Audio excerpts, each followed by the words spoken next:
was a typical boring day in calculus, only it was Friday, 7th period, meaning the week was almost over and spring break would finally be upon us. So everybody was getting antsy in their seats, I could tell. We didn't have a test that day like a lot of my friends did with their other teachers, so our teacher in the middle of class just decided to start playing games with us on Sporkle.com.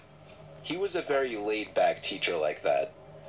As we were doing some brand logo quiz on Sporkle, I remember the exact moment it happened. Right after my friend answered a question, I remember the exact answer too, Adidas. The dean's voice came through the loudspeaker. He sounded panicked and frantic as he told all the teachers this was not a drill and to go into lockdown. I actually got the chills, and I got goosebumps on my arms as our usually laid-back teacher too seemed panicked as he ran to turn off the lights and ushered us to the back corner of the room. We all sat in silence for about 2 minutes, and then the usual buzzing that came from a panel in the back of the room ceased, indicating that the school must have cut all the power.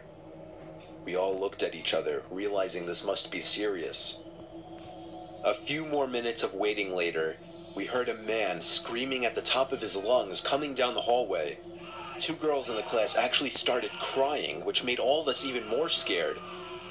As the screaming got closer to the classroom, the lunatic-sounding man started banging on the lockers while screaming, "I'll kill all of you." It was at that moment that I started to fear for my life. My teacher shushed us as we all looked at each other to see our peers' reactions. The banging then moved from the lockers to our classroom door. And that's when one of the crying girls screamed no. The banging on the door only grew worse as the man started screaming, "Open up." 2 of the girls in the class were crying out loud now. It felt like an eternity that man was pounding at the door. But eventually, he finally continued down the hallway, screaming like a mentally insane person, until we could not hear him anymore.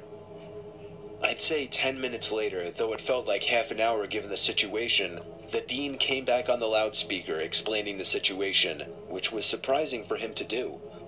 He explained that some apparently mentally unstable person entered the building and assaulted the woman sitting at the front desk, causing her to flee the building screaming, and staff wasn't sure if the man was armed or not.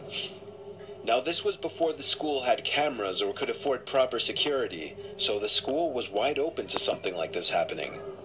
The staff had done a sweep of all the hallways and classrooms and couldn't find him, so the dean instructed the teachers to resume teaching but to keep all the doors locked, and to not let any students leave for any reasons.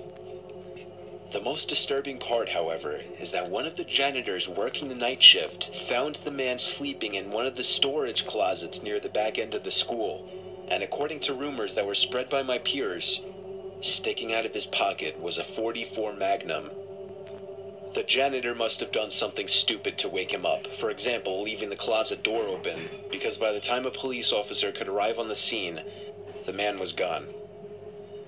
My entire class, as far as I know, to this day, has no idea if this man was ever found, but I like to think that right now, he's being given the proper help that he needs.